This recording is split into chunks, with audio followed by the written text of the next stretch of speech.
Hello champions, कैसे हो आप सब। तो अभी बज रहे हैं सुबह के 9 और सबसे पहले तो मेरी तबीयत ख़राब है, तो थोड़ा सा आप लोग इसको इग्नोर करना, मेरी आवाज़ भारी आ रही होगी।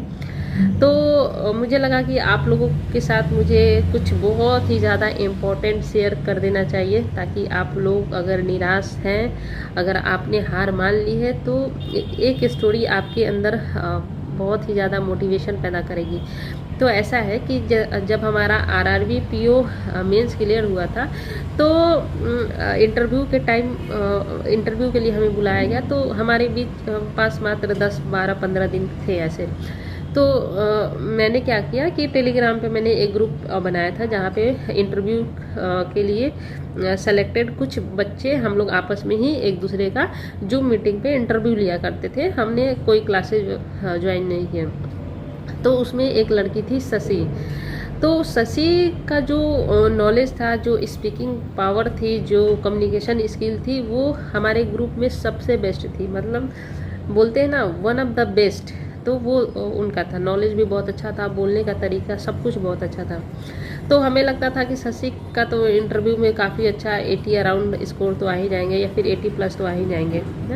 उनका कंटेंट भी काफ़ी अच्छा होता था, सब कुछ बहुत अच्छा होता था। तो जब इंटरव्यू का टाइम आया, जब इंटरव्यू में शशि बैठी, तो उनका दिन वो ख़राब था। होता है ना कि कभी कभी बहुत अच्छा प्लेयर भी फर्स्ट बॉल पे आउट हो जाता है। तो उनका उस दिन ख़राब था, तो वो इंटरव्यू उतने अच्छे से फेस नहीं कर पाई, घबराहट हो गई उनको। तो उनके इंटरव्यू में काफ़ी कम स्कोर आए, मात्र 65 66 अराउंड स्कोर आए थे। और जब रिजल्ट आया, तो एक मैं थी और एक शशि थी, और जो काफ़ी सालों से लगे थे। शशि 7 सालों से लगी थी, 7 ईयर्स से वो लगी हुई थी, और मैं 8 सालों से लगी हुई थी। तो ऐसा ग्रुप में सब लोग बोल रहे थे कि शशि का और सोनी का बहुत ही ज़्यादा इम्पोर्टेंट है, क्योंकि ये दोनों लड़कियां बहुत सालों से लगी हैं। तो मेरा तो सिलेक्शन हो गया, लेकिन शशि का 0.98 से सिलेक्शन रुक गया। और अगर वो इंटरव्यू अच्छे से फेस करती, तो उसका सिलेक्शन उसी वक्त हो जाता। लेकिन बोलते हैं ना कि समय जिस चीज़ का जब होता है तभी होता है ना। तो 4 मंथ बाद ही हुआ, लेकिन उसका हो गया। तो ऐसा है कि कल रिजर्व लिस्ट जब आया, तो उसका फाइनली सिलेक्शन हो गया।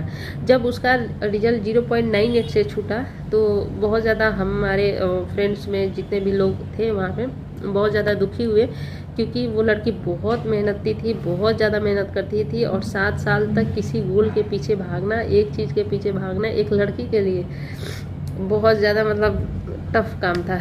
तो उस लड़की ने 7 साल तक लगी रही, अपने सपनों के पीछे भागती रही, और फाइनली कल उसका जाके सिलेक्शन हो गया।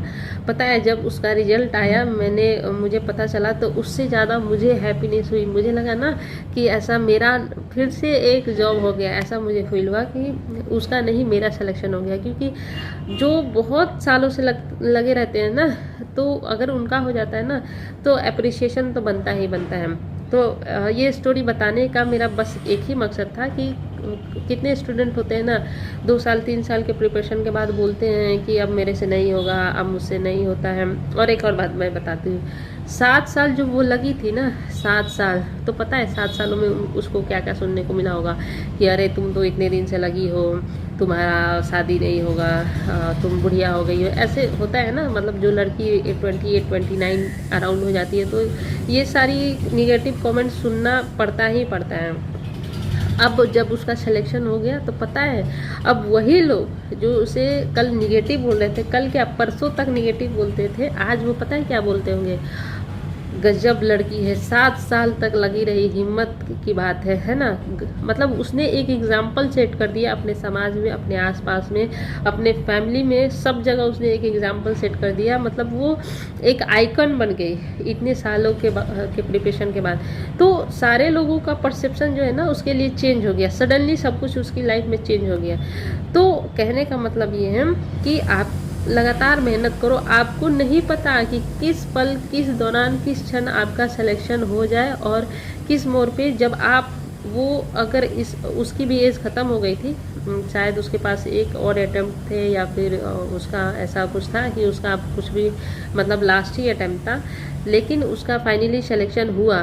तो अगर आप भी लगातार प्रयास करोगे ना, मैं हमेशा बोलती हूँ अपने वीडियो में कि जो भी बच्चा लगातार प्रयास करता है और हिम्मत नहीं हारता, उसका सिलेक्शन मैं लिख के देती हूँ कि होना ही होना है, ना का तो सवाल ही नहीं है। तो बस आप लोग लगातार लगे रहें। ये आप लोग बार बार ना बोलें कि मैं 3 साल से लगा हूँ, ये नहीं हुआ, मैं 4 साल से लगा हूँ। देखो 7-7 साल 8-8 साल पे लोगों का जॉब हो रहा है। मेरे को देख लो, मैंने 8 साल में लिया और मेरी लाइफ अब देख लो। मैं क्यों अपना लाइफ दिखाती हूँ यूट्यूब पे, ऐसा मैं कुछ भी मतलब मेरी पर्सनल लाइफ आप लोगों को दिखाती हूँ इसलिए क्योंकि आप लोग उससे मोटिवेट हो कि कैसे पीछे क्या हो गया ना, पीछे क्या था, वो एक नौकरी आपको छुपा देगी। अब आपका प्रेजेंट क्या हो जाएगा ना, उसकी कल्पना आप कर भी नहीं सकते हो। तो लगातार प्रयास करते रहो और मेरी बात मानो, मैं आपको बता रही हूँ, मेरा एक्सपीरियंस है। लगातार प्रयास करोगे, सक्सेस मिलना ही मिलना है। वो आपके दरवाजे पे आके बोलेगा कि ये ले, सक्सेस मैं हूँ, ये तेरा हक है, तू ले ले, ठीक है। तो लगातार प्रयास करते रहना, नेगेटिव मत सोचना। और आगे बहुत एग्ज़ाम है, ये सीईटी वगैरह के चक्कर में अभी मत पड़ो। अभी जो तुम्हारे सामने है उसके चक्कर में रहो। बाकी ऑल द बेस्ट मेरी तरफ से। और शशि को सब लोग कॉन्ग्रेचुलेशन बोल देना, उसकी हिम्मत को दाद देना कि 7 साल तक वो लड़की लगी रही। तो शशि को आप लोग स्पेशली कॉमेंट में कॉन्ग्रेचुलेशन बोलना, ठीक है। All the best guys.